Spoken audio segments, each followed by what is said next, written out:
How you been, man? I'm doing pretty good. I'm here with my homie Nico. Yep, I'm Had him on before. Going at it again. Indeed I am. And this beautiful Monday. Very cloudy. There's some clouds out. It was real sunny earlier. Dude, it was real sunny like all week, and then it snowed. We just woke up one day and it was Oh, that was such a pain. snow. I was talking about I have 2 lab classes. One of them is a hydraulics lab.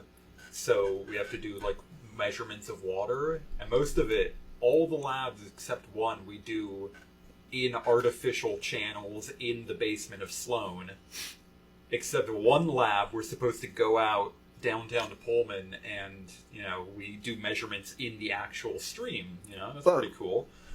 And then the day my lab happens, I wake up and I look outside and there is snow on the ground. Did you guys do it anyways? No. Okay. She thankfully swapped our labs, so we did the next week's lab early. Instead of going out and wading into a freezing river. You guys wade, you guys get in the river to do that? That's crazy. They have waders and actually they don't have a harness, so we have to be careful not to float away, but You said you're measuring current? I think it's depth and flow velocity, because we can do calculations with that to figure out how much water is flowing through the river at any time. Whoa. Yeah.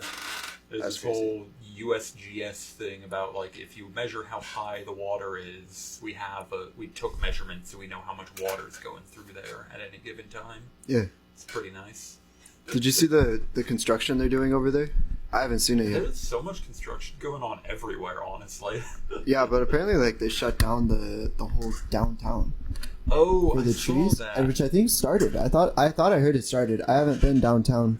Yeah, I think I went there last weekend, and I saw some minor closures, but nothing was too shut down. It was only a couple side roads. Oh, but okay. By now they might have moved on to the main ones. Who knows? Yeah, I thought they were gonna shut down street to street, bro. That would be good. They shut down Grand next. Pandemonium breaks out. Yeah. Yeah, things have been going pretty good for me. I'm still working at the WSU Reactor Lab, the Nuclear Science Center. It's pretty good. And is it okay if I shill it a bit? Because, so we've wanted to get some extra extra trainees for the next training session. The promotion is operate WSU's nuclear reactor. Just walk in and get started. Yeah, we've only had, I think we've had 4 passing recruits per year for the past 4 years, which is a pretty decent amount overall, but we want more, because it's kind of a pain when you only have 4 people being able to operate every year. So we had some flyers made. There's a couple flyers around. The big ones in Owen Wilson. Is it Owen Wilson? The Science Engineering Laboratory? The one down. I think so. Yeah. Yeah, it's the Owen. Wait, no, Owen Wilson's a celebrity. Oh. No, but there's Owen. Well, there's Owen Hall. Yeah, the Owen. There's Wilson Hall. Maybe I don't know if it's Owen. Yeah, I think I just combined those two. Yeah, make it a play, bro. Come on. Whatever it's called, the Science Library. There's a big ad for it on their cork board that's a cylinder for some reason. I don't know how they did that. They have a circular cork board. I guess it's flexible. I would have thought it would break if you bent it that much. Right on. This is what cork boards are for, yeah? Yeah. Back in the day, they used to use cork boards for, Actually, wait, I should finish shilling for this before I get sidetracked. So can you go in and, Yeah, you can, ramp... Could I walk in tomorrow and say, I would like to operate the WSU nuclear reactor? It operates on we do a class in the fall, which is the first half. You gotta take a class for this, bro. You can't just go back. Nowadays you do. I last year I was part of the last class that took it before it was formalized into a real class.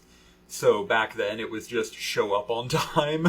You just like had all the buttons in front of you and just go ahead. Yeah, exactly. It was nice because you didn't have to pay for it. It was annoying because you didn't get any credit for it. Do you sing Chernobyl, right?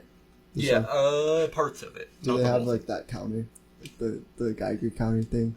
We have a couple counters around, but no like big ones. Like we just have like a couple, sitting around to tell you what the radiation's like in each room. Yeah. Like try to like run it up a bit. Oh, I've seen them run up a bit. They are. Yeah, they are annoying when you put something hot in front of one of those, they get annoying loud. They just screech at you, which is good. I would hope they would do that. You want to make sure you can tell when they're, detecting something bad. It's just very annoying when it's just screaming at you and you have to, and because, yeah, the one time I saw one go up like real high and just immediately was like, yep, that's hot, was when I was cleaning up some radioactive trash, because we do make we do make some radioactive trash, but most of the trash we make isn't radioactive. So if you make any trash in a lab, you have to scan each piece of it and put it into the right bin. Yeah. And then at the end, you have to wipe the bag and take samples from it and scan the bag to make sure nothing radioactive got into the cold bag. And so I was sorting some, and I mean, one part was just like, it was screaming at me. I think it was a piece of plastic or something from some experiment that had broken. And they were like, don't send it back to them, to whatever lab wanted this, because they're not going to be happy to find a broken piece of plastic in there. So we sent them their sample in a new container, not the old one. But yeah, that was the only time I've heard one of those actually start screaming, and it's interesting. It's a interesting experience. Most of the time they just sort of click randomly, which is a very weird ambiance. Because you spend a lot of time in rooms with those things, so you just hear one in the background just sort of ambiently clicking at a random rate. Yeah. And you can tell if something radioactive is happening because it'll get faster. And if nothing radioactive is happening, it'll slow down. It's weird how that is just like the most effective way, because like people's ears are real quick to pick up changes. Yeah. So that is the most effective way to monitor radiation, is just like have a thing that makes noise. Scream at you. Yeah. But yeah, so back to the advertisement. Required classes. There's a chem class in fall, and that's the first half. Exciting. And then a chem class in spring, and that's the second half. But do not be fooled. You do not need to be a chemistry major to attend. We take any major, anyone. There's been music majors. We usually get mostly engineering majors just by chance. You have music majors there? Yeah, actually, he went on to work at a different plant, so he's no longer there. But we did have a music major for a while. We have some physics majors. The director, actually, he was a chemistry major. And then he, picked up, or he joined up and was like, hey, this looks neat. And yeah, it's a 1-year program thing. You just sort of show up during the times. I think it's Thursday, so Thursday, Tuesday, 3:30 to 5 every week. And so you just show up there. That's sort of near the end of the day, because the place usually closes at 5. So if class ends early, or like you don't need to, like you finish your work early, you can just go and watch the operations, and eventually, once you get clearance, you can actually help operations. And it's like pretty much the real thing, right? I mean, it is literally a nuclear reactor. We don't make any electricity. Okay. We only make radioactive objects for research purposes. Because there's a lot of weird physics and chemistry you can do when you make something radioactive and then let it decay again. You can do weird stuff. Like, radiolysis is a weird one. You can turn water into hydrogen and nitrogen gas. But water is a hydrogen and oxygen gas. That doesn't make any sense. Well, you turn the oxygen into a nitrogen through radiation stuff. And yes. yeah, it's alchemy. Yeah, it kind of is. Yeah, it's literally called atomic transmutation because it's, you change one thing into another. You could turn lead into gold. It would just take a really long time, and the gold would probably be radioactive once you were done with it. It's worth it. Yeah. We'll just put it far away. We'll just put it far away. Exactly. Just leave it in the water for a couple years, and then once it's done, you pull it out, and it's fine. Did you see that? That's all you need? Yeah.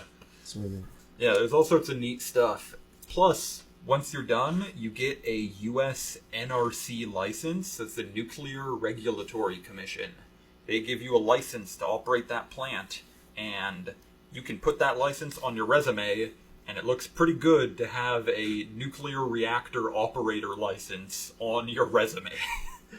I mean, that was honestly the reason I looked into it initially, because I was like, that sounds cool, but also that sounds really useful to just have that to fill out my resume a bit more. It's very nice. What are your goals right now, career-wise? That's one of those things where I'm always bad at, quantifying that. It's like nuclear stuff. I'm doing water resources at the moment, so I say at the moment as if I've not signed up for 1 billion water resources classes. But are we gonna run out? Maybe not. Yeah. It's one of those things where it's like we might run out soon, and then we'll get a bunch more later, or maybe we won't. I mean, that's kind of how it works. Yeah, exactly. Right? It's pretty much water comes.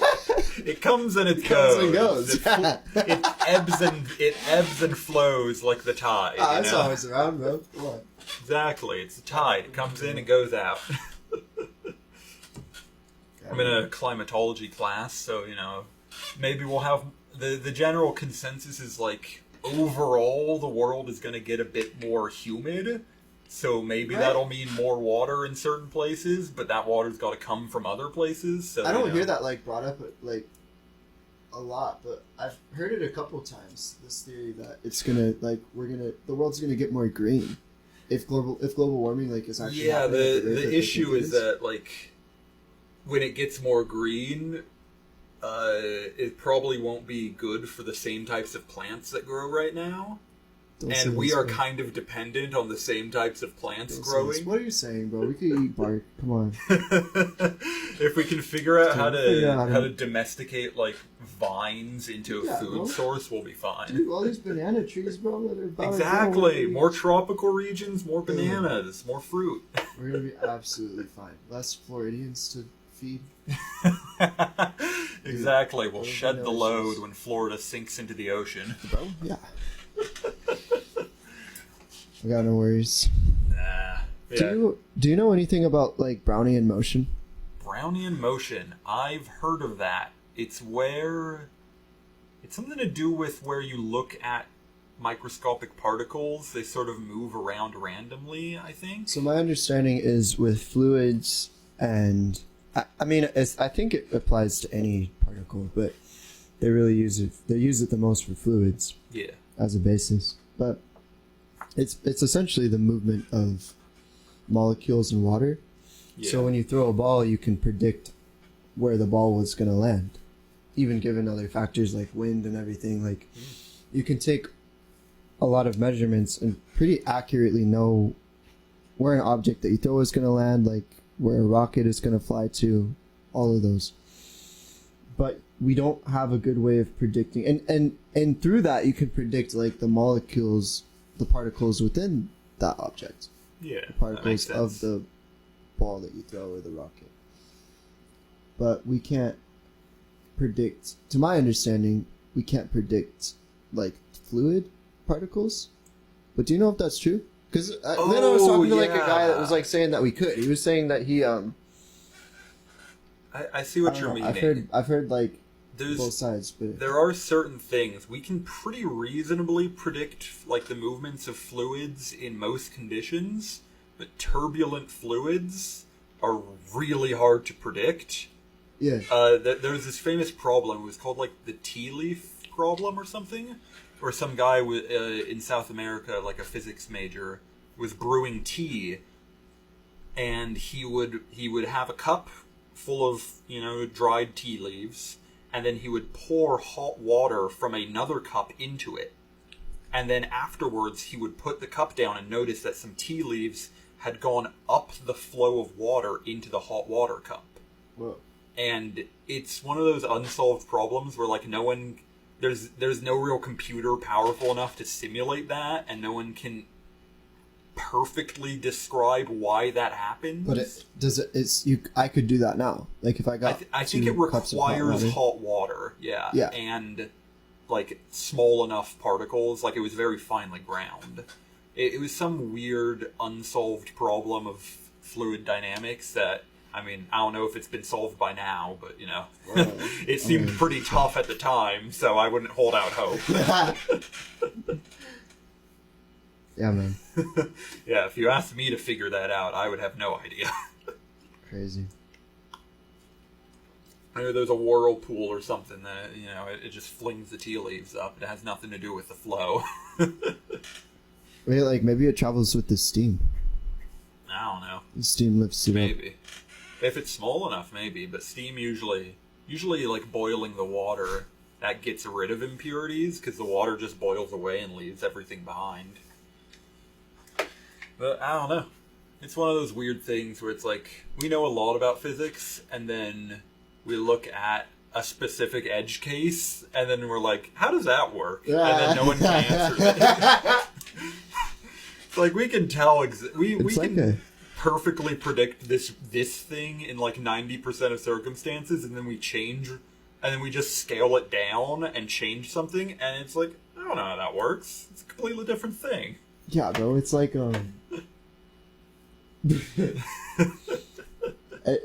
it's like we're in a room. Like you're like, yeah, like a room, I guess. And we understand like, oh, like we get like, oh, there's these walls and there's no windows in this room. We understand the walls, we understand everything in the room. And then every once in a while we find just like a little crack with like some other stuff on the other side, and we don't know what to do about that. Okay, who knows what that is? Magic. That's where the magic went. It's just like so small. Like it's so small that it doesn't like destroy everything. Yeah. Like it's just like, it only affects this one thing. We can ignore that and still be in our room. It's okay. It only affects one thing in one scenario, so it's not that big of a deal. And even then, it's not like that complicated. It's just no one really knows why it happens. It just is what it is. What's like one thing that you feel like? What's like one mystery that like you feel like you want to figure out? Mysteries. Should be figured out. Yeah, I was gonna say I shouldn't take point on any of these mysteries. I'm not the best mystery solver, but maybe like I know, but like there's not like something that like you would like want to figure out. Yeah, something that I want to figure out or have figured out on my behalf by someone smarter. That's a weird one. I'm trying to think, like, what was up with that Oumuamua asteroid? I saw a thing about that a while back. Oh, yeah, I hear about that. What is it? It was a interstellar asteroid that just came from outside the solar system, flung around the sun, and peaced out. And it was going real fast. And I think there was something weird about it. Like, it was more reflective than we expected an asteroid to be. Which caused a bunch of conspiracy theorists to be like, it's made of metal, it's a spaceship. It's reflective, so it's a spaceship made of metal. And it's like, no, it was probably just ice or something. It's like, that's cool. I wish that there had been something in place so that we could, like, study it and see what was up with it. Because it's already passed by now. But, like, maybe the next one, we'll find something neat on it.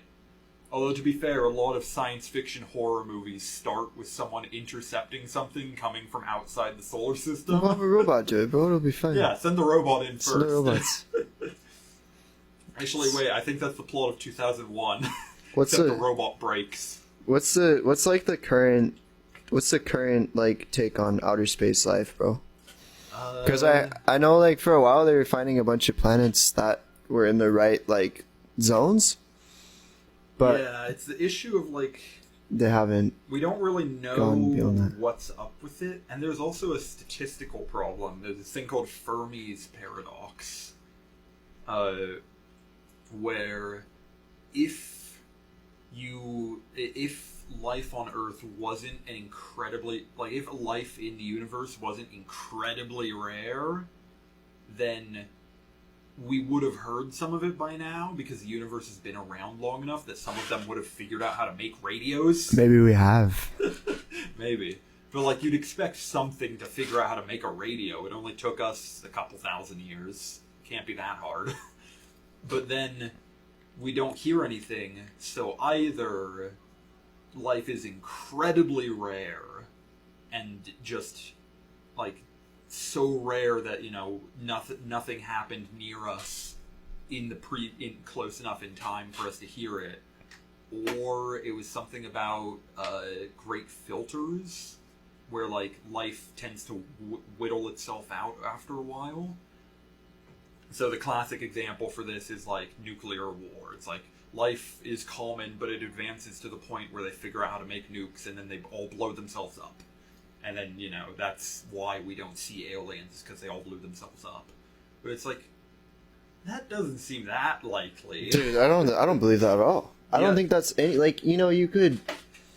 And so other people come up with other filters, like maybe there's some other alien, maybe there's some other threat existentially that life forms have a habit of running into.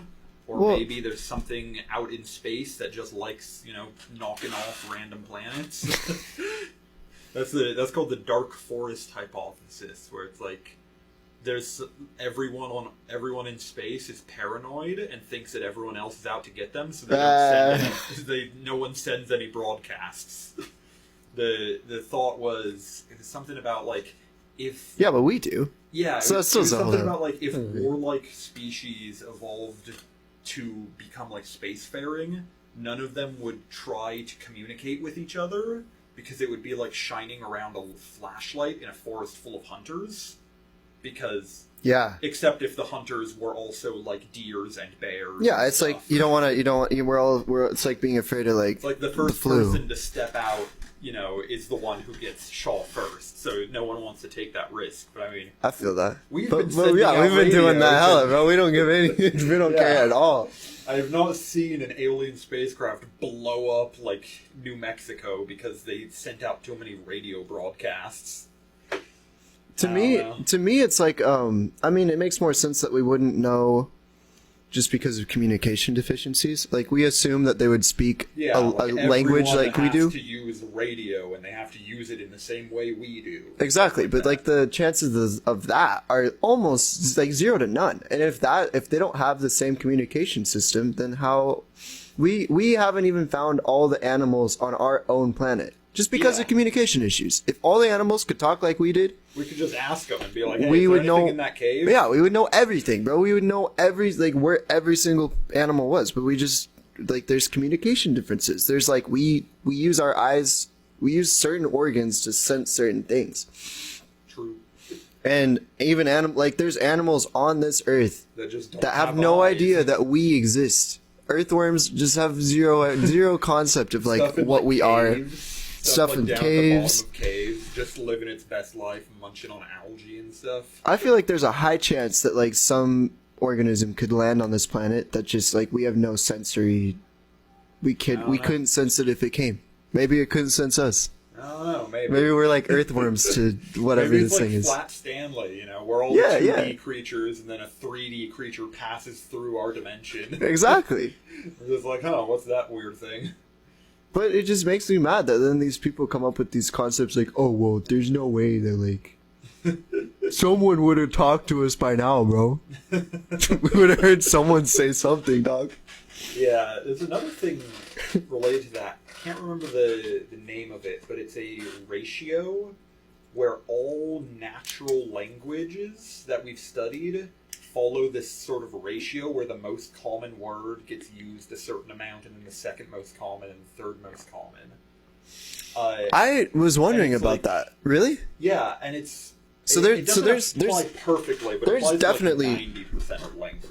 there's definitely like a word that gets used more than any other word in our language. It's the. The is the most common word in the English language. But like how and much? E is the most common letter. How much more does it get used compared to the I don't next remember the most exact common word? ratio, but it's something like 1 over. It's like half of 1 over its position, or something. So it would be like the it's some maybe like a quarter of 1 over its position. So the would be used like in a quarter of all sentences, and then the next word I think is by would be used in like an eighth or in a fifth of all sentences, something like that. It's a weird like backwards, not a bell curve. That's the opposite. Like a what's that called when the curve starts out tall and then gradually like a hockey stick curve? Is that what they call that? Reverse. Yeah, I'm exponential not a curve. statistics guy. A reverse exponential curve. There we go. A lame exponential curve. Yeah, but it's like each word fits that generally, and then people did this study in other languages, and it fits most languages. So people are like, well, if there's an alien talking to us, we can just check if the noises match that curve. It's like, Yeah, bro, of course. Why would an alien have that exact same curve? Well, as because humans? when they created their Greek society that invented their version of Latin, bro, they had the same kind of like sounds. I see. My mistake. Because that's the only way that you could get to this point. It's the Yeah. only possible way that you could get to space. The problem with that is that, like, or with the curve idea is that, like, we've only ever studied human languages because we only And they ever all come from the speak same- human languages. They all come from the same stuff, bro. Like They all there's come from the same species. there's at a least. couple there's a couple like languages that we found that are different, but like you gotta know, bro, like for the last like 12,000 years, it's all been the same. Like pretty much every I- language dude. comes from like 3 families, I think. dude, It's like Proto-Indo-European, and then the Sub-Saharan African languages, and then the New World languages. And it's like, one of those covers which India, China, Asia, and Europe, which is most of the planet. right at this point, and it's done it for a long time, and it's probably likely that those original 3 languages came from one language in the first place. Like they've split up for sure. They've all I split don't up know and too changed. much about like some language. Well, we almost know because we know of languages that are like legitimately came out of nowhere. Like like in New Guinea, like we know like the people in New Guinea did not, they probably, whatever they are now, probably came from people that did not speak languages. And so their language is just clicking, bro. They just sit there and like click their tongue, and it's like it doesn't code to any, like it's completely different. No alphabet, no like.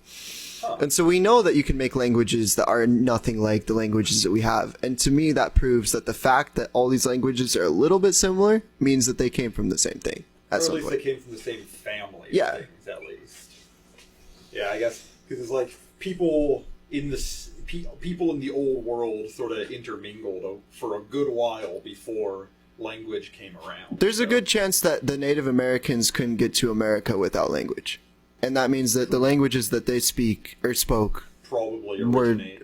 yeah. But once the Long once lost the cousins. Bering Ice Bridge, Yeah. Bering Sea Bridge broke up, they got cut off, so they had time to diverge. But they still probably keep their same, like, like their it's still related, and they probably keep the same, like, underlying structure, just because you have to. Yeah. I don't know, I'm not a linguistics guy. I don't know, man. I was watching a video about archaeology and, like, Native Americans coming over the Bering Sea Bridge, Bering Sea Bridge? The bridge. Yeah, the bridge. I always want to call it the Bering Sea Bridge because it's a bridge over the Bering Sea, but it's a land bridge because it's a bridge made of land. Wasn't it ice? I think it was land because in the Ice Age the ice froze and so the was basically land. lowered.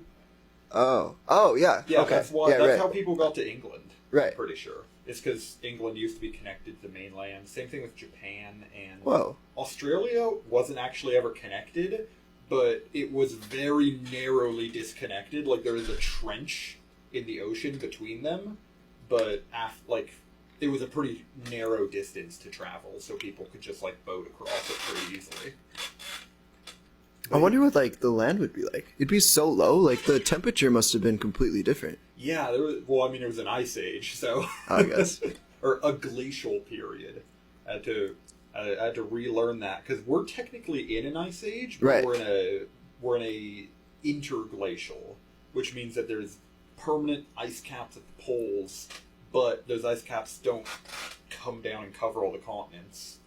But if there weren't permanent ice caps at the poles, then that would be a hothouse period, which is the opposite of an ice age. And that's happened? I mean, I guess it has. In the past, yeah. I'm pretty sure the dinosaurs were in a hothouse period. Huh. At least most of them. We're fine, bro. If the dinosaurs could do it, we could do it, bro. Why are we so worried? How presumptuous of you to think yourself as cool as a T-Rex. Let's get this place hot, bro. Let's warm this place up. Let's bring the dinosaurs back. We don't want it. Come on. Yeah, ramp up those coal factories, dog. Exactly. If we make the Earth hot again, it'll bring back the dinosaurs. Probably. There was also, weren't there like giant bugs back then? Yeah, bro, it was awesome. I think that was because there was too much oxygen in the atmosphere, so the bugs could get really because they're big. so hot. All that ice, bro, that's just dinosaurs waiting to be brought back. This sounds like another one of those terrible, like, parody movies, like Sharknado. Dinosaur warming. Because of global warming. A freaking glacier breaks off Antarctica and a bunch of dinosaurs come out. Dude, all of those bad movies were like anti-global warming movies. Sharknado, Birdemic. Birdemic. Did you see that one, right? I've seen that one. Bro, Sharknado and Birdemic were both iconic in both anti-global warming movies. True.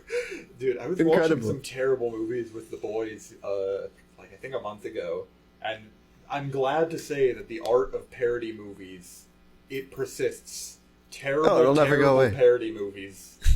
Like, the people are still out there. God, there's, I'm trying to think of one. There's one called Snake Hotel, which was very clearly trying to rip off snakes on a plane, and it was horrendous. It was so bad. The audio was so quiet you could barely hear anything. Oh my god. And we were watching it in Discord one night, and literally the only redeeming feature that any of us could agree on was that they had a very attractive lady playing the main villain. Can't go wrong with that. That was the only redeeming feature. So as long as you got that, like, how do you mess up a movie about feeding people to giant snakes in like a weird Saw trap game? It sounds so cool, and then they ruined it so much. It's an art. Yeah, it's an art to make a good parody movie.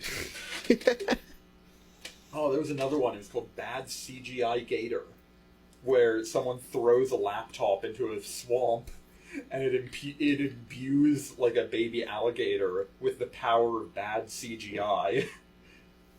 So all the effects are terrible. The alligator just floats around and changes size between scenes.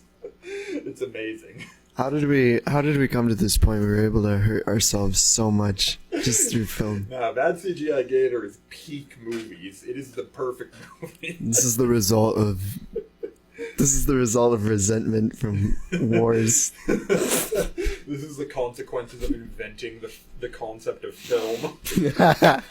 You go back to the 18th century to the guy making that film of the guy riding a horse. Be like, no, you're going to doom us all.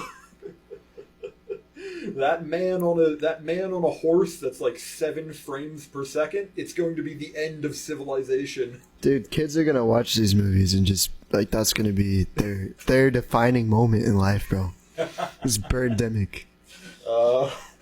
I hope not. That dude's their hero, bro. They fear the rise of birds. The day bird flu becomes like bird zombie virus, they'll be out there. They'll be prepared. They're waiting, bro. That's like it's their defiance. Mad cow disease turns into mad bird disease. It's their child set mission.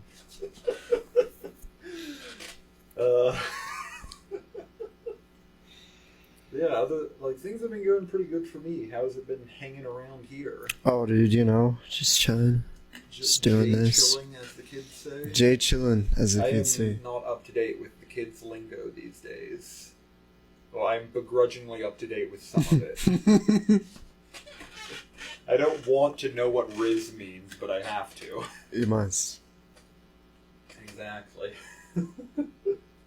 Yeah, man, not much. I've been reading a lot of history books. Oh, nice. So. What about? Got all this history. Any particular period? I read this one called Dawn of Everything, which starts from 12,000 years ago and ends up to like the colonial age. Oh. So it was about like Göbekli Tepe at its start, and then it talks about like a lot of Native American tribes and European tribes. Cool. And it had a lot of interesting stuff to say about like the Aztecs and the Egyptians. Oh. And then it goes up to the... Was it because they both built pyramids, so clearly they both worshipped the Illuminati? Of course. You know, the thing about... So what the book says is that they...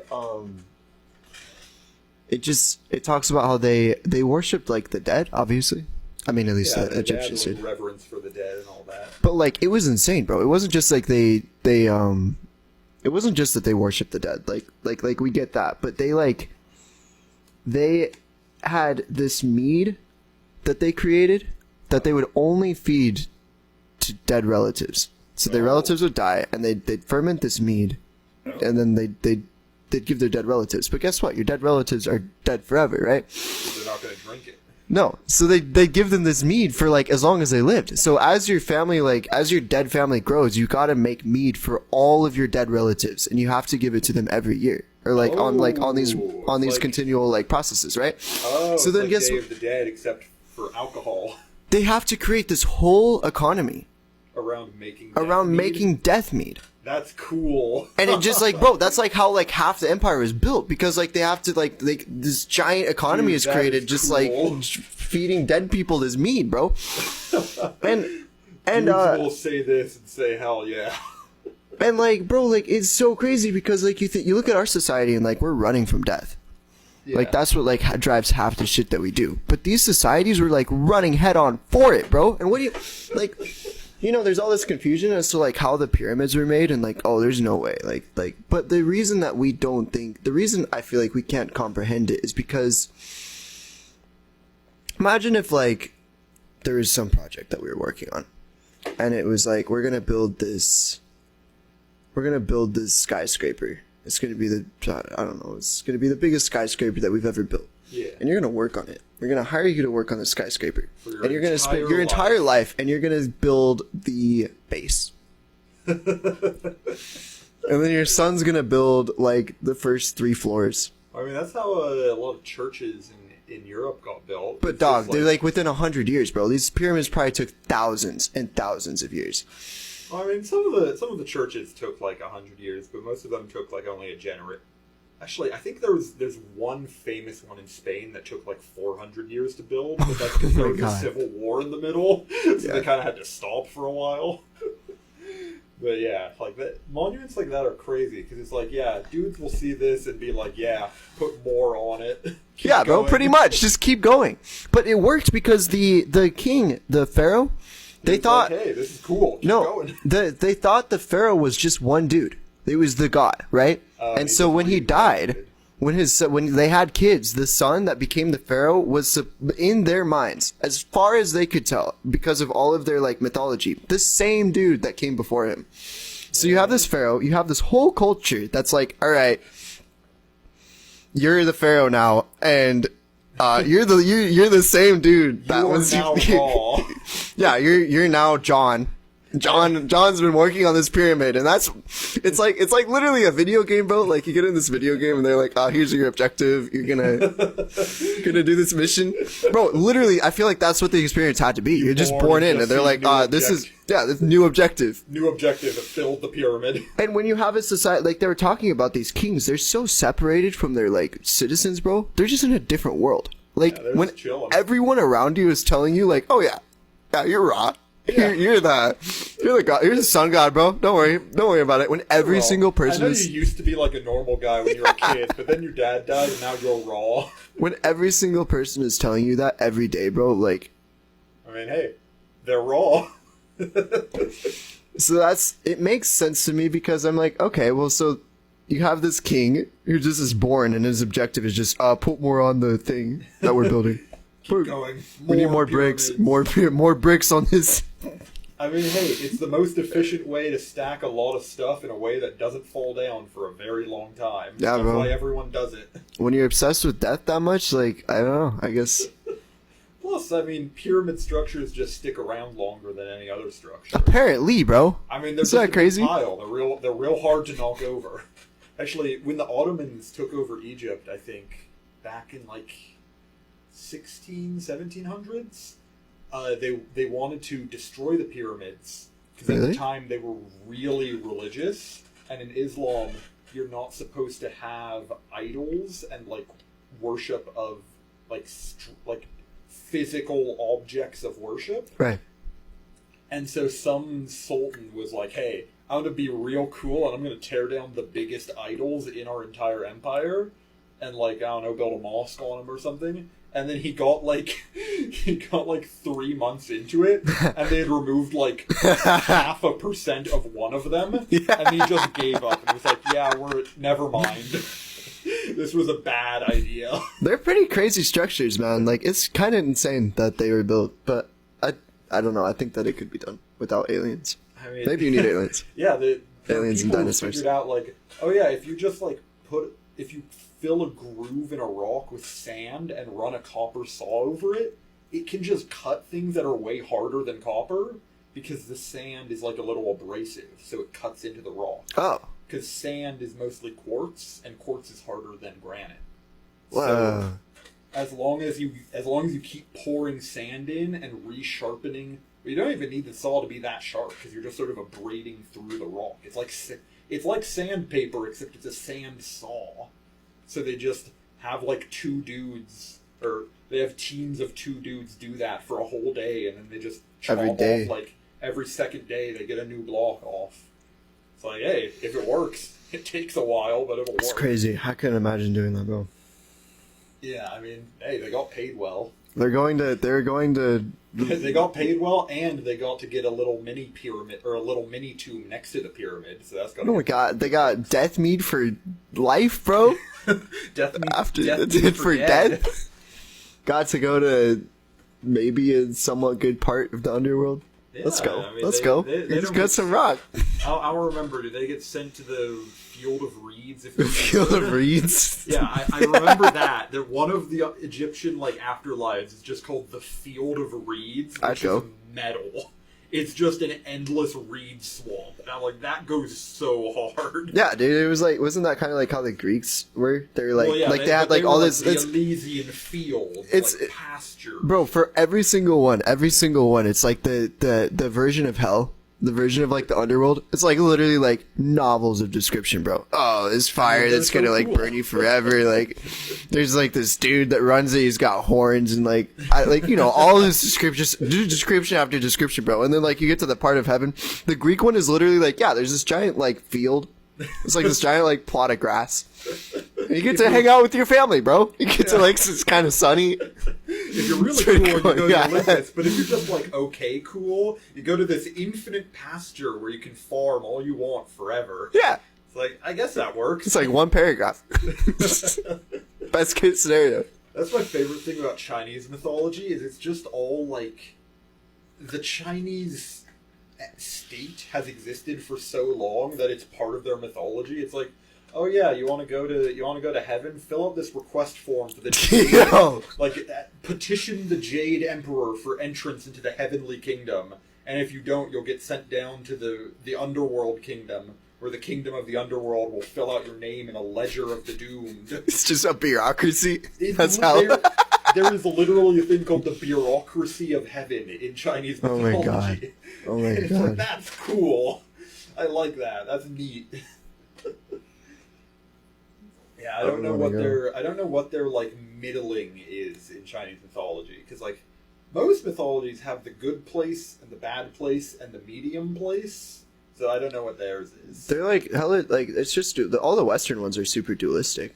Yeah, and it seems like the Eastern ones are more not as dualistic. Maybe is purgatory like a Christian thing or is that a Catholic thing? No, it's like it's all of them, bro. I mean, like, I think, like, to lessen more standards, depending on which one. They all had it. There's a billion Christian denominations. Yeah. So. And, like, I think they even have it in Islam and like Judaism. But it's not the same. But they have, like, a similar concept. Yeah, it's just, like, the middle. Yeah. Reading about Dante's Inferno, that's weird, because he made 3 books. Inferno, Purgatorio... Did you read it? I did not read the actual thing, but I read, like, excerpts of it. And then the last one is, like, Celestio or something? Right, because he goes to heaven at the end. Yeah, because he goes through all 3. And Purgatory is weird. Yeah. It's like a bunch of... It's not just punishment, it's like penance. Because they're like, we're going to punish you, but once you're done with your punishment, you can go up to the next level. Yeah, because they had all these people in the world. They're like, well, like, what are you gonna do? Say Caesar's going to hell? Well, then no one's gonna want to do anything. But if you're gonna say he's gonna go to heaven, then like, let's conquer, let's pillage and rape. Well, yeah, like So you gotta be like, okay, well, we're gonna punish him. He gets punished for a little bit. He goes 5 to years. the part where like he has to like push boulders up a mountain for 100 if you wanna but like once he's done, he goes to the place where his eyes get plucked out for 10 years. Yeah. And then after that, he gets let into heaven. You can be ambitious. You'll just pay a little bit for that, and exactly. What's 110 years of minor torment compared to heaven? You know? Yeah. Who cares? Just pushing like bowl. There was one of them where it was literally like the Sisyphus thing of like you just have to push boulders around endlessly for however long you're supposed to be there. It's like, well, it's a living. It's literally jail, bro. It is quite literally soul jail. So, That's it. You're going to soul jail. You know that thing that you were doing you're out there building railroads? Yeah. Well, when you die, you're gonna do the same thing. Just identical for a couple years, and then we're gonna go. Well, yeah, you need to build a railroad through purgatory for like easy access. You're telling me you're gonna torture these people for 100 years and then make them walk up to heaven? No, build a light rail. We need more public transit in purgatory. It's fun, man. How do you think like? Do you think that a lot of the things that we think now are like similar in vein? Like they're like, you know, back then like they thought that like that stuff was legit, bro. Like it wasn't a myth. It was like legitimately. True. When like you literally go to the Elysian fields. Yeah, it was like part of like life. Like, hey, if you die with an axe in your hand, you go up to Valhalla and you get crunked with Odin. Yeah. Do you think that like we have that now? We just like don't recognize it. Like we have like things that we think about. Anyone who tells you they know what happens after death, either came back from the dead, in which case they're a zombie. Do not trust them, or they are telling you something that they believe. So that's what they believe. Baby, so I believe. Do with that what you will. I believe. I'm going like everything that happens after I'm dead doesn't matter while I'm alive. It's like Lord Xenu is coming on his spaceship, bro. I believe. Lord Xenu is coming, and if we do not purge our theremins, we will be sent into the volcano for him. Dude. I don't know. Seems legit. Seems well thought out. Xenu, KZUU. Coincidence? I think not. Shh. Is this secretly a Scientology radio program? Is that the plan here? Is we'll slowly convert everyone to Scientology? Could be. Well, you know, if it works, it works.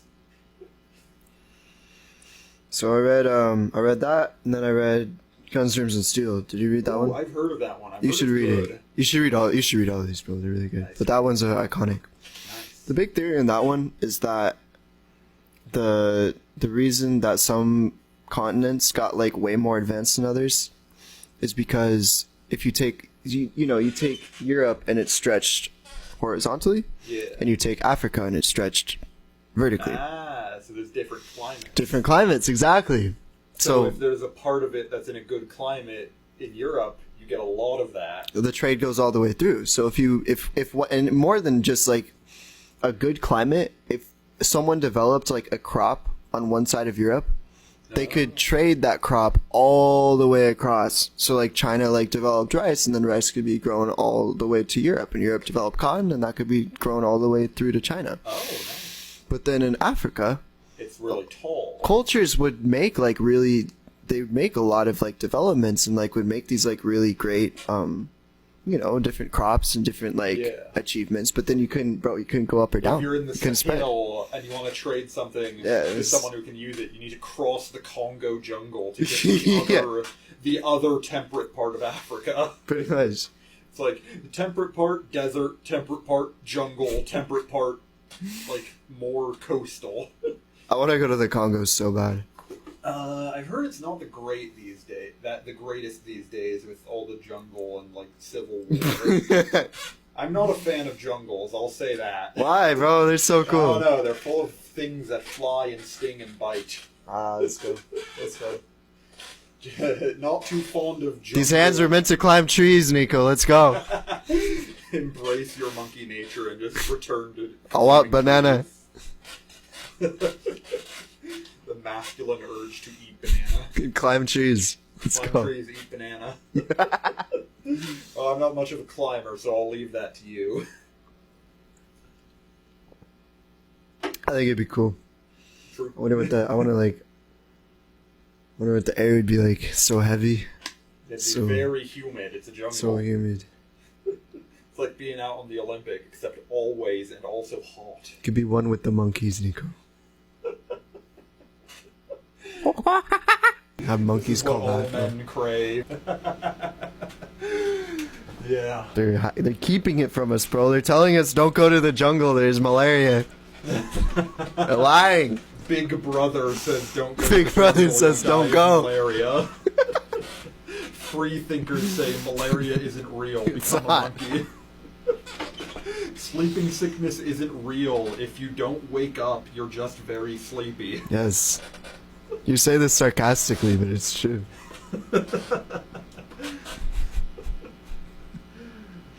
Yeah, it's been wild. I like those books. I've heard of the second one more, the Guns, Germs, and Steel. I've heard of that one a lot, so it's pretty good. The only book I don't read like literature books like that very much. So the only one I've been reading recently has been Strong Towns. What's that? It's about urban planning because that's an interest of mine, even though I hate transportation. Why? What? It's hard, it's statistics, but for people, and people are very annoying and confusing. It's like, oh, how do I calculate the speed of of the average car on this road? Well, it's like you do some math, and then you have these factors that only complicate things because there's a bunch of people, and people are not perfect, so that everyone messes up a bit. You have to multiply everything through. It's a pain. But Strong Towns is about urban planning, so it's about like, wow, America in the modern day is fundamentally like the towns and cities are fundamentally different to any past city or town planning program Really? of the past couple thousand years, because everyone decided like, hey, we have a car, so distance is no longer a problem. Can live in them. Let's go. Well, everyone's like, hey, we have cars, so distance isn't really a problem, so let's just spread the city out to like absurd degrees and make every part of the city sort of like self-independent, or not self-independent, but like self-dependent, self-managing. Self-managing. It's like every part of the city depends on every other part for like tax revenue and stuff. It's like communism. Everything's equal. Except like you can't do that. You can't spread it out that much because the city is a constant battle between the money it takes to keep the city working and the money you can extract through taxes. And if you spread everything out, you need to spend more on roads, more on pipes, more on sidewalks, more on sewage. Yeah. But you get the same amount of people, so less taxes. Whoa. The idea was, well, we just make the places more valuable, Like, we increase the value of the land so they pay more property tax. But then we realized that's, one, very hard. Two, people don't like paying more taxes. And three, it's much easier and less obviously problematic to just build a new part of the city, use the tax base from that part to fund the maintenance for the last part. It's a Ponzi scheme. Yeah, it's called the growth Ponzi scheme, where a city comes up due on its maintenance bills, and they're like, this is bad. We don't have enough tax money to pay for all the maintenance on the roads we have. So they give a plot of land to a development company who builds up a new neighborhood free of charge and gets to sell that neighborhood and all the houses to new residents. And you get tax money from the sales. And then you get tax money on the sales, and you get tax money from the people living there, and you use that new money to pay for the maintenance on all the old stuff. And the new stuff, maintenance won't be due for another 20 years. They're doing that here. Yeah. Well, seem to be like denser, like larger buildings, which usually make up for their tax revenue, but not always. The big problem is when they just keep building single-family homes, like detached, large single-family homes, just into the wilderness. They're starting to do that, bro. Like the ones out there, the hills. Oh, are those all like separate? They're all separate buildings. The place I live is all separate buildings, and they just built these new ones out there, bro. That were supposed to be done 3 years ago. Jeez. And some Texas company came out and built them. Oh, jeez. They built, bro, like they couldn't even finish it. It was just so like fast. Like they tried to do it in a year. They're like, they got the land set up, and they're like, we're gonna build this neighborhood in a year. Yikes. And the houses were just so bad that they're still unfinished. That's unfortunate. But like even our houses, like in my neighborhood, and I'm sure the ones in the hills, like they're terrible, bro. Like they were clearly, it's obvious that they built this. That makes sense now. Housing while being single-family homes. No, it's clear that they were built as like a one-time thing. Like it's clear that it seems clear to me that these were built because some money is made off of just building it. Yeah, you just build it doesn't matter. And sell it like a product. Like because other companies take them over. Like I think my place, the retreat that I'm at it's called, the place I'm at right now, was built when I came here. It was built like 3 years ago or something. Our house is already falling apart. Like the stairway is literally, and it has this crack running through it that's an inch wide. Yikes. Yeah, we have panels that's like falling off the side of our house. This house is 4 years old, bro. And they have no maintenance. They have no maintenance crew. They have like they had a crew that was there originally, like a pretty good like the OG people that came. Not even just maintenance, but like management, like maintenance and everything. They replaced them all with graduates here. Like, they're literally kids going to school here, bro. They have no idea what they're doing. They clearly shouldn't be running the place. And they replaced all the management with those people. And it seems like the money that's made is made when it's built. Yeah, like, they don't care what happens after. A lot of the time, somehow. That's how it works. The development company gets the land for free or very cheap from the city, and then builds it, sells it on, and immediately pieces out to let everyone else deal with the maintenance. That's what China's doing, isn't it? That was like the whole China issue? Yeah, the whole China issue was where they were getting a lot of grants and funding for building new housing because China was anticipating a population boom, and then the population and then they killed it. And so the development companies just sort of pieced out after making and selling all those stuff. And now the people who actually own those buildings are like, well, no one lives here, so this isn't getting maintained in any way. So it's kind of a problem. But like in America, the issue a lot of the time is they use the money from the initial 20 years of a place existing to fund the maintenance for everywhere else. But then after that, you now are left with more liabilities that you need to maintain, but the same tax base. Yeah. Which is why people keep building more and more. Which, I mean, that does incentivize making housing, which is nice when the population is growing. But also, there are ways to make housing that don't become a tax liability. Like, you can just build denser housing. And the houses get worse because they're just building them for revenue. Yeah, there was actually an entire chapter about that, about places not being made for growth. Yeah. Where you make a place and that is how it is, and that is how it will remain until it's replaced. And that is the tax you get from it. Or the tax goes down because it deteriorates and the property values go down and you get less tax from it. So the place either stays the same or gets worse, but you still have to pay to maintain the roads and the pipes and all that. Whoa. So it's a whole problem. Yeah, a lot of... That's great. The spookiest takeaway from that book that I got was the feeling. It's sort of like a vibe that he instills that Detroit is not unique. Detroit is early. Because Detroit was one of the first places to do big mass-scale suburbanization. Right. And then they kept building outwards. They're doing great now, bro. You could get a house for $2,000. 4 bedrooms, 5 baths. Let's go. Yeah, but the problem is, like, they're still sort of reckoning with that, where, like, they can't maintain the entire urban sprawl around Detroit. Yeah. And they know that, so they're going to cut off entire neighborhoods and just leave them to deteriorate. And they're going to have to do that. And it's like, well, no mayor wants to be the guy who cuts off part of the city and kicks a bunch of people out of the city and says, sorry, we can't afford to maintain your roads and your water pipes anymore. So they give them squatters' rights.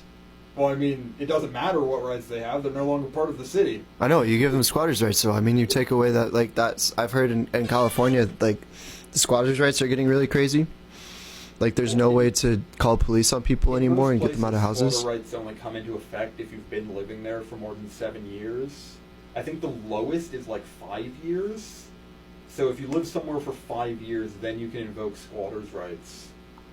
But the reason people are complaining about it is because cops just don't want to deal with the headache. They're because if they evict someone who has a right to live there, they're in trouble. Right. And if they don't evict someone and, like, who how doesn't can you have tell? a right to live there, then it remains the same way it currently is. If the squatter's like, yeah, I live here, this guy's a squatter, then you never, like, how are you supposed to know?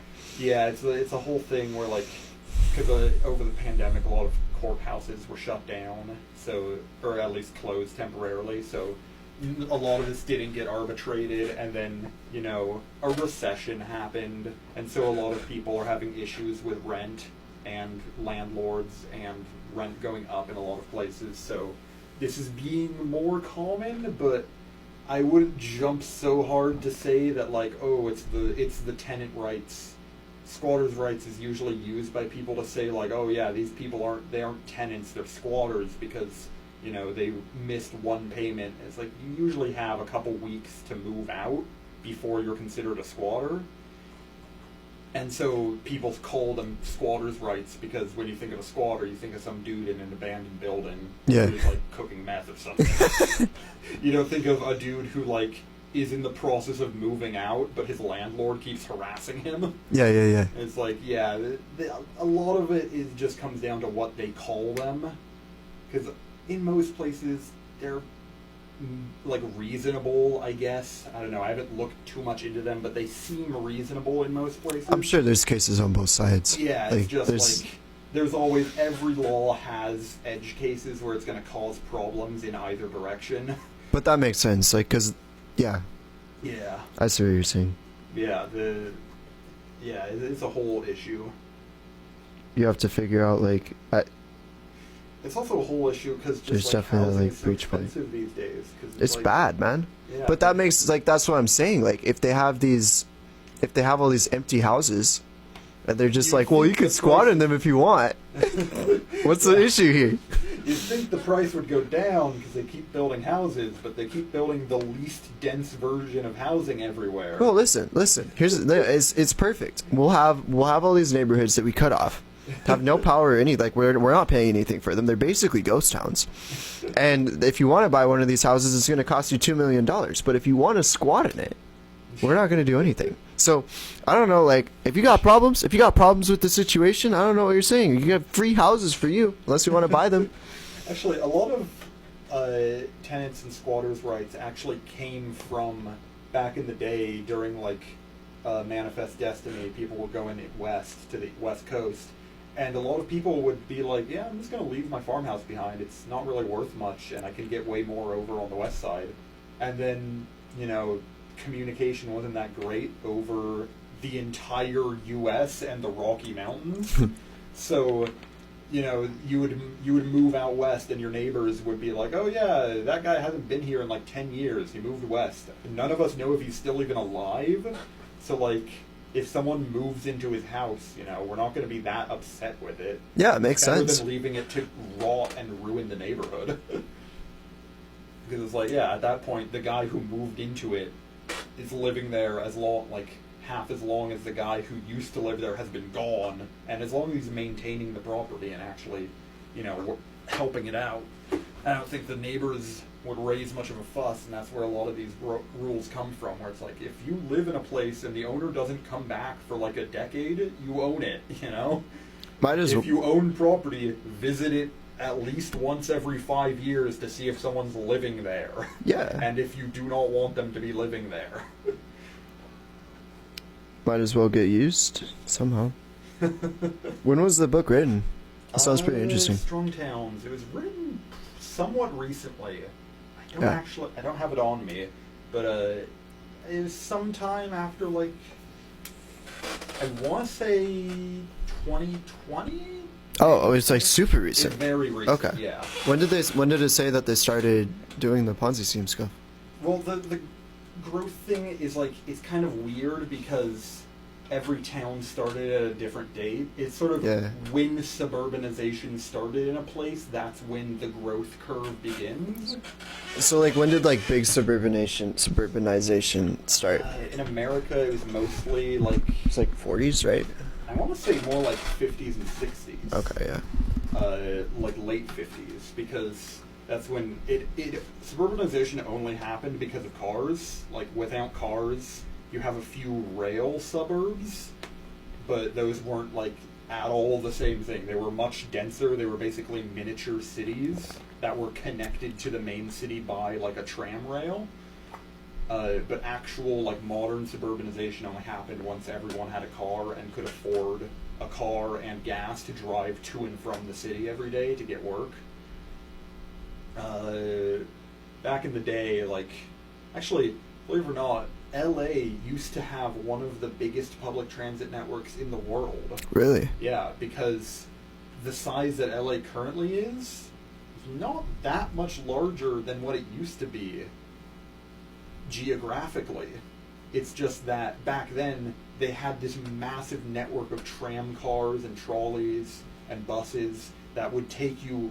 Actually, very few buses back in those days. Tram cars and we trolleys. We didn't use no fancy buses that use gasoline and they get stuck in traffic. We had trolleys, and they were on a rail, and if you got in the way, you got run over, and that was your fault. Don't walk on the tracks. Off the rails if you don't want to get run over. For real, man. Keeps everything simple. But yeah, they had a massive network. It was. Do your mic. You can raise your mic up. Oh yeah, I'll raise that. They had a massive network, one of the biggest in the world. But it's pretty much gone nowadays, just because they ripped up the tracks when they were doing road maintenance one time and never put them back. Actually, there's this one picture, because you know who used to make trolley cars? Ford. Really? You know what the number one competitor for trolley cars were? Personal vehicles. So good times. Eventually Ford just decided, hey, we're just going to stop supporting these and sell more cars. Because it's we could sell one car to a town. Ford, why would you do this? Why would you do this, Ford? It wasn't just Ford. Actually, I think it might have been mostly General Motors. I don't think trolley cars would work today, even if we put more in. There's just too many people.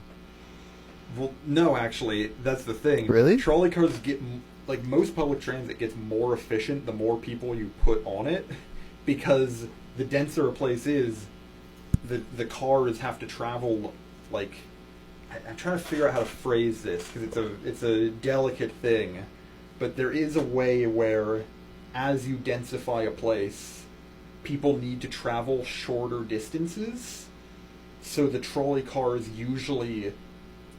they usually don't even need public transit directly in the core. There's sort of an encroaching circle of where the place is just entirely people walking around because it's so dense, and then around that is where like everyone uses a trolley car, and then the bus, and then farther out. So it's like a thing where as you increase the density of a place, you need more trolley cars to keep up with all the people, but also the trolley cars become more efficient because like you can fit a lot of trolley cars on one wire or on one track. Like it's not like cars where every single person is on a individual car. Yeah. Trolley car can hold like 20, 30 people on it. So in the space of what might be 3 cars, you can fit 30 cars worth of people in the same space. And if you make it a trolley car only path, like in a lot of European places where it's like a pedestrian area with a trolley car going through it, then it never gets stuck in traffic, so it's faster than a car, even though it usually goes slower. Could you make a city where there was no cars on the interior and just trolleys and trains? I mean, then that's how it was for like 100 years between the invention of trolley buses and like cars catching on. Or they would just use cars like on the outskirts, so you could like go by car to city to city. You could bring your car into the inner city, but you'd probably get yelled at because no one liked being around those big, stinky, loud things. I guess that's kind of how Europe still is, isn't it? In a lot of places. In some places, like I've heard Brussels is very bad, but then right next door, Amsterdam, neighboring country, Amsterdam, is much better about it. Where it's like Brussels is just all cars all the time, they barely even have buses, and then Amsterdam is like, well, you can bring your car into the city, but it's going to take you 4 times longer than walking to get where you want to go. There's so many walking paths. You have to wait for people. And you never have to go... They do this neat thing where you never go through someone else's neighborhood to get where you're going. But in a different way to how we do it. Because in like cul-de-sacs, where they just have a neighborhood that's a dead end, instead they have every neighborhood attached to like... There's like veins of neighborhoods. So like bypass. That sort of reach outwards. So if you want to get to another neighborhood, you go out of the city, around, and then back in. Instead of going directly through the city where there's a lot of people walking, it was actually caused, like this whole thing in the Netherlands was caused by a movement called Stop the Kindermoord, or Stop the Children Deaths, because so many kids were getting run over by cars every year that they literally made an entire movement about like, we need to keep cars out of central Amsterdam because they're killing so many people. And now, like, central Amsterdam is one of the cleanest, quietest cities out there because, like, they're clean in air quality mostly because, it's northern Europe. It gets murky there. We need to run over more kids. Let's go. Yeah, if we run accelerationism, if we run over enough kids, we'll loop back around to being Amsterdam. Yeah, it's like there's very little air pollution there because there's very few cars. And everyone's out and walking, so it's pretty safe. That's another thing he mentioned was policing is much more expensive for suburban style things. Because back in the day, everyone lived near each other, and when you were on the street, you could be seen by like 10 different buildings at any given time. There would be 10 windows that could see you. So you never felt like you were unobserved, like you could mug someone. Like, if I'm walking around, in the middle of a city, and I see, like, 10 windows, and half of them are lit up and have, like, a person in them, I'm going to feel like, hey, if I get mugged, someone's going to call the cops on them. Especially now. Yeah. Especially now. And, like, nowadays, if like, you're walking around... Someone could get it on video, people could... Yeah. But, like, nowadays, if you're walking around way out in the edges of the suburbs, it's like, there's no one around. Yeah. You're just alone. It's just because it's so much less dense. The suburbs are terrible. I can't stand them. I can't believe it. I don't really know what the solution is to it though, because I don't like apartments either. I don't feel like I just like neighborhoods. Live in rural, or I mean, the other option is like townhouses. Rural or city. Honestly though, I feel like rural or city is the way. Like either you're living in a hotel.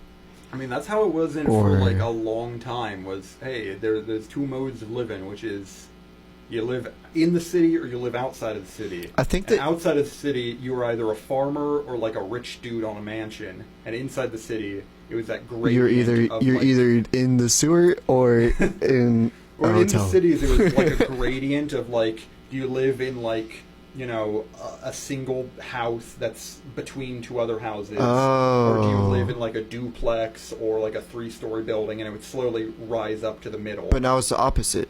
Yeah, now it's the opposite, where That's interesting. almost everyone lives in a single family house. But in the cities, it's like super, Yeah, super. but in the cities, it's super tall in the middle and then super flat around them. So it's like either, and like I've heard that about cities now. Like either you're super, like, you know, cities have a big wealth gap right now. So like either you're in the slum or you're Yeah, like there's on Main Street. There's weird stuff with that. Like what's it called? Something called a taxpayer building, which is the minimum use of a building that you can set up to be able to afford its own taxes on the lot.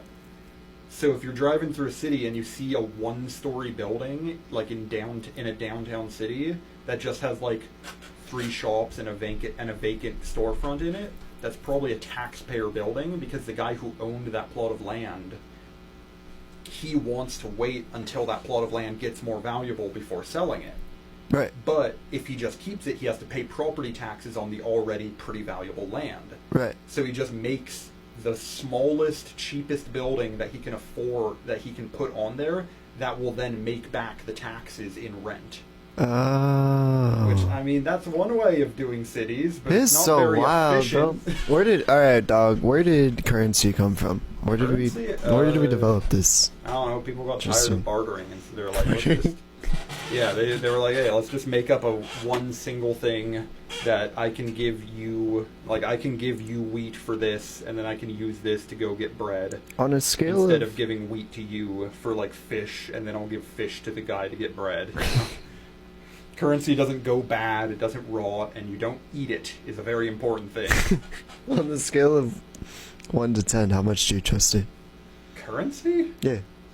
The system. Like, how much do you trust, if you have $10, how much do you trust that $10 is not rigged to someone else's benefit, I guess? I don't know, not very much, I guess. I don't know. It's weird because we have fiat currency, so the value of money is literally the U.S. saying, I say so. Exactly, yeah, I know. But there's, like, a lot of stuff like that.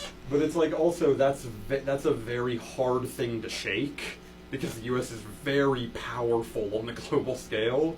So it's like, the U.S.'s say-so is pretty solid for backing on money.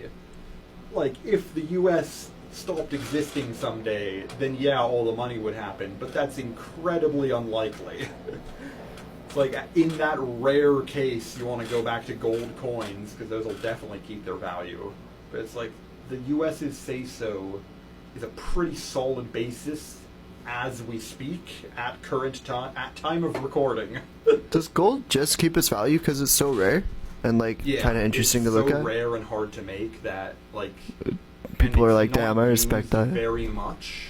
Like you use it in some electronics, in some chemistry, but not too much. So it's pretty stable. Yeah. And it doesn't decay. It doesn't rust. It doesn't tarnish. It doesn't rot. Right. So and silver if you have too. a gold coin, it's going to stay a gold coin.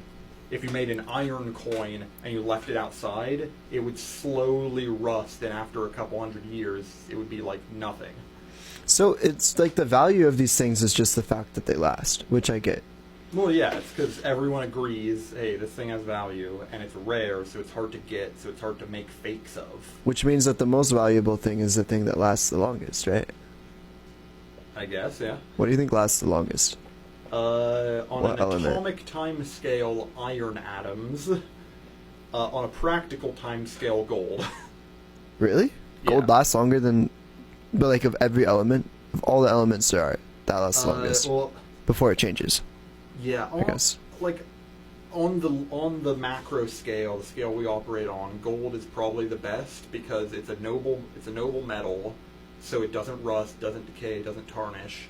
It's rare enough that we can't just generate lots of it, and it's very like chemically stable and atomically stable, so it doesn't decay except over very long, like astronomical time scales. So it's going to stick around. But if you want the joke answer, iron, because iron is, I think it's iron 53 is the most stable atom there is. Really? It's just that, you know, you put that into a bar of pure iron, it's going to oxidize, and iron oxides will form on it and pull it away and stuff like that. So on the macro scale, it's not that stable. But once you go 10 quadrillion years into the future, you know, you're still going to have the same amount of iron. Are the elements that we have limited in any way? Or do they theorize that they last forever? There's this whole thing called, like, cosmic time, where over a long enough time period, everything will eventually decay or fuse towards iron 53. That same one that's the most stable? Yeah, because it's the most stable. Because, like, just given enough random chance and, given enough random chance and absurd amounts of time, eventually everything higher than iron 53 will fission down to it, and everything smaller than iron 53 will fuse up to it, just on random chance. But that would take so... It would take so long. Iron 53 is God, bro. That's what the Hindus are talking about. Well, no, eventually iron 53 breaks down into just pure protons. And I don't remember what happens after that. I think the protons break down in some way and just decay. But, like... But there's still gonna... even in the heat death of the universe, there's still atoms. It's atoms. Just... The foundation of the heat death of the universe is that it's so spread out that there's basically nothing. But there's still, like, quantum, like, weird stuff happening. There's still stuff in the universe. It's just so... Everything is so spread out and low energy that nothing's happening. We still wouldn't be able to know if particles are waves or points. I mean, I don't think so. Maybe someone will figure that out before then. Hopefully before then. We'll be out there in the heat death universe. You know, I've been wondering if, like, we are existentially, like, as we discover more about the universe, like, our existential problems kind of follow that. So we fear death when we think that death is, like, the end. Things. Yeah. And then we realize that, oh, well, like, really, like, you know, there's more after that. So then we fear, like, oh, well, we fear nukes when nukes are the most dangerous thing we have. Right. Now, you know, people are afraid of the heat death of the universe and all that. And, like, we'll just be scared of that. But doesn't that make you think that, like, there's going to be more after? Like, we're going to figure out, like, oh, well, really... It's not that bad, you know? Well, the problem it's pretty bad, bro. It's like okay, like there's always the thing about the problem with the existential, like, fear is that it makes everything pointless. True. Like, there's no argument against nihilism when you're like, well, like, it doesn't even matter that it's, like, 1,000,000 years from now somehow. It doesn't matter if... So-called nihilists, when I hit them with my car, suddenly things matter again. But, like, when you get, like, philosophical about it, I mean, obviously, like, yeah, when you're put in the situation when, like, you're actually dealing with stuff that's happening, then, yeah, you're gonna deal with it. Like, if I like throw fire onto you, like, you're gonna scream and run, bro. Like, yeah, I'm gonna deal with that. But people get to a point where you're sitting in a room and you just don't have any stimulus, and you're just thinking, and you're just like, you get to this point with enough money or enough security. There's not any one cause. It's just pretty easy at this point that we have now with all this machinery that can do so much for us. Where you decide kind of what stimulus you want to affect you, or, like, how you want to kind of, like, live your life. And that's when those existential problems that people have been dealing with for hundreds of years really come in, because it doesn't matter. It doesn't seem, for whatever reason, it doesn't seem to matter how far away the heat death of the universe is. If you believe that the universe is going to just dissipate into nothing, that just destroys everything that you're living for. Well, it destroys. It's not even fully proven that that's what's going to happen. There's a competing theory called the Big Crunch, which is that the expansion of the universe will slow down over time, And if that happens, then eventually everything will get pulled back into the same place by gravity, and everything in the universe being in the same place at the same time restarts the Big sounds Bang. a lot like the Big Bang. And that changes everything. That Yeah. means that means that reincarnation. No one's certain whether one or the other is going to happen, or if either of them will happen. Probably both. I mean, going like with how things go, bro, it's probably both things happen. I don't even know how. We'll find a way somehow. I mean, that's really what like the whole quantum like question is to me. They're like I feel like the way that we look at the world, we feel like there has to be one answer, because that's Yeah. kind of gets like, I feel like that's how you get all this, when you're kind of direct. It gives you direction. Yeah. To be there's one right answer, but then you get all the way like even down to particle physics, and there's people like even without that, in mythology and just like in like philosophy, like there's people that are like, oh yeah, there's like multiple things happening at once that make no sense together. But you get down to like quantum physics, and it's like, oh well, it's either a particle or a wave, or it's like Or both at the both. same time, or both. Who knows? And so somehow, like, I don't know, it's probably just seems that whatever options we find, they're probably all right. Yeah. Plus, I mean, Who knows people how? psychologically change a lot with technology, at least how they view things. Yeah.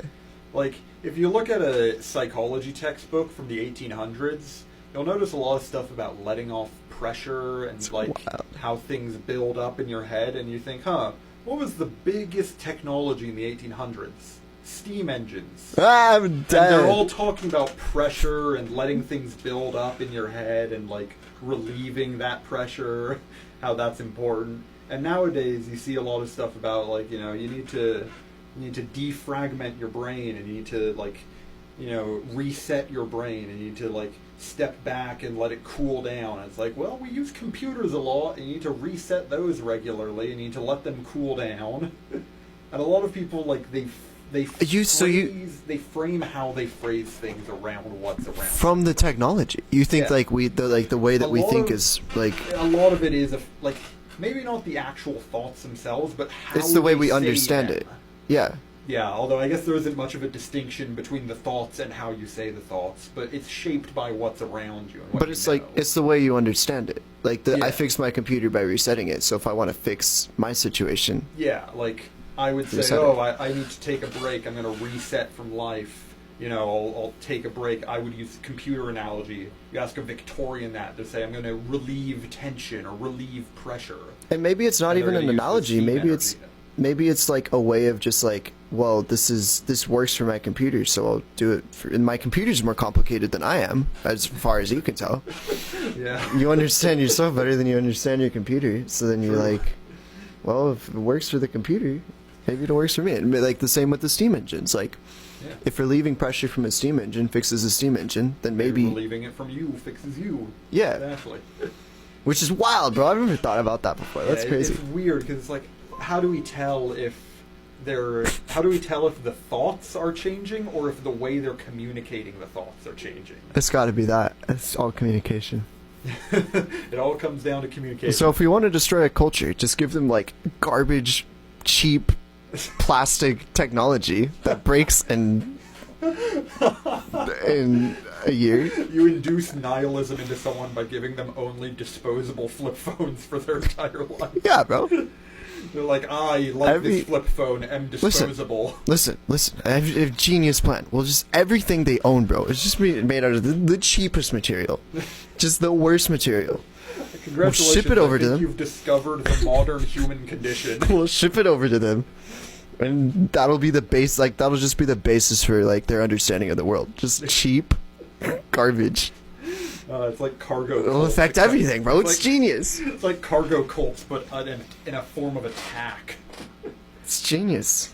Cargo cults are so cool. What is that? What is a cargo cult? In the Pacific during World War II, Americans would like show up on a barely inhabited island with like 100 people on it, and they would build an air fleet or an airstrip there, and they'd do a bunch of stuff. They'd set up a radar dish, they'd put up lights and all that, and then planes would come down and drop off cargo of food and supplies and drinks and all that, and the soldiers, they would occasionally share that stuff with the natives, And then after the war ended, the soldiers all left, and the bases fell into disrepair. So now there are cargo cults. Most of them do it sort of ironically as like a joke to attract tourism. But initially, they did genuinely believe that if they built a radar dish out of wood and straw, it would attract planes to bring them food. Nowadays, they mostly just do it for the tourism, because people want to come and visit and see those. But back then, they did genuinely think, like, hey, if we build a radar dish out of wood and straw, and we wave torches around like they were waving landing lights around, then we might summon one of the big metal birds with food in Their it. gods abandoned them, bro. It was genuinely, like, a lot of historians talk about the Pacific and its quote-unquote apocalypses. And for some parts of the Pacific, that was the Pacific apocalypse. It was the end of World War II and the end of World War II. A lot of other places, it was the colonial period, for obvious reasons. Bad things happen when you get colonized by the Spanish. Yeah. Also by other people, but mostly by the Spanish in that area. But a lot of historians call that the Pacific apocalypse, because a lot of islands you go to, and it's like the history is like 1,000 people or like 10,000 people lived on this island. The Spanish showed up. They were in charge for like 50 years. They left. There are 100 people left on this island. Bro, it's so bad. Yeah, there's 100 people left on this island. No one knows what any of the writing left over means because the language disappeared. And no one knows how to farm anything on this island anymore because they all were reliant on the Spanish trade. It's like, that's unfortunate. That is very bad. Yeah, a lot of places. I was watching a documentary series called Rare Earth that has been doing a season on the Pacific and all like little islands with all their unique little weird stories, and they're very cool. Yeah, they're like, because they're all separated, so they all did like hella different things. Different strains of culture. Yeah, they all had their own stuff going on. They all decided, like, they all developed in different ways. Like, there was that unified Polynesian culture, but like, once you got to an island, you know, you weren't going to see another dude from another island for a couple hundred years, and even then it would probably be like 3 dudes on a boat who show up. Yeah. There's not much large-scale trading going on in the more remote islands. The ones that are right next to each other, there's a lot of trade going on, but... What was the most interesting one so far?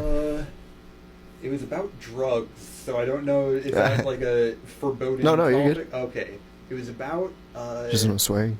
Yeah, one of the islands had a drug on it called the beetle nut, where it's a nut, and if you smash it up and mix it with coral dust, or shell dust, so lime, it would mix and create a chemical in your mouth that causes like not hallucinations, but effects like a drug. It would make you like feel really fast or like get your heart rate up and stuff like that. Whoa! And it was a very... It was from a bug? No, it was a nut called a beetle nut. Okay, a nut. So it was just a tree nut. You would get a couple, crush them up, put them in your mouth, and then crush up some shells and put that in your mouth and mix them together with your saliva, and it would get you high. It was really easy. But the government banned that after a while because they realized this is just like a massive drug problem, so we probably shouldn't have this just going on forever. Yo, pause. We gotta wrap this up. Oh, yeah. Give our listeners some advice. Advice. Don't do beetle nut. You heard it straight from the mouth of the man. Don't do beetle nut. I don't know. I might have to try it though. I don't recommend it. It makes your mouth bleed a whole lot. There's a whole problem. That's part of why they got rid of it, because everyone spitting on the streets was staining them red from the blood in their mouths. It was bad. What? Yeah, they banned it, and then like a couple years later, there was a massive cocaine problem because they're right in the middle of shipments between South America and Asia. I don't know, bro. This place sounds awesome. Anyways, I hope you guys enjoyed this episode and have a wonderful day.